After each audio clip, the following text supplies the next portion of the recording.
During the 1920s, Americans enjoyed the highest standard of living in the world. Spurred by new inventions and technological innovations, the United States economy was in the midst of a third industrial revolution. The shift from coal to electricity helped double worker productivity.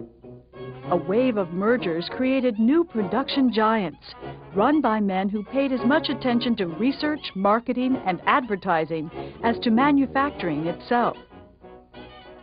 What the country's industries made was also changing, as production shifted from things like steel and oil to goods and services manufactured directly for consumers.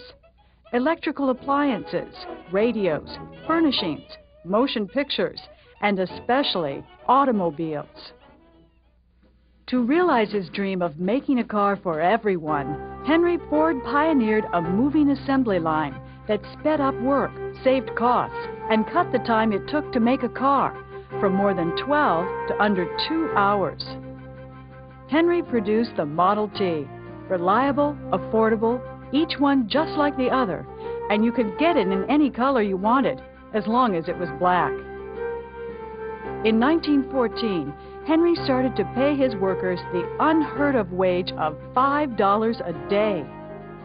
His friends thought him mad, but higher wages were good for business. You had created a system which had mass production, where people stood on an assembly line and did over and over the same job.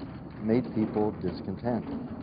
And there was a lot of labor turnover at Ford. And one of the ways in which Ford wanted to guarantee a predictable labor force, that people would stay and that you could count on them coming every day, was to raise wages.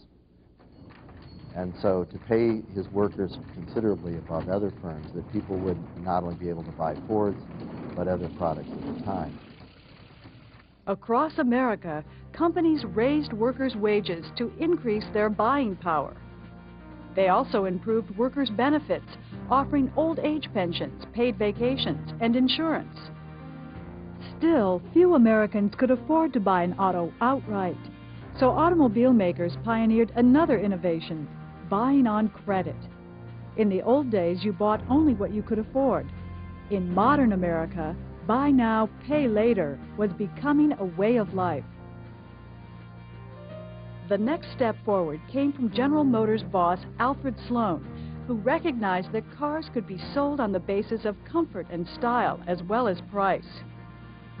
Applying the laws of Paris dressmakers to the automobile industry, GM introduced a wide range of differently priced cars, which they changed every year.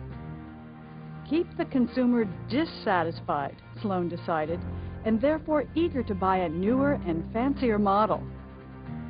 By 1930, Americans owned 8 out of 10 of all the world's automobiles.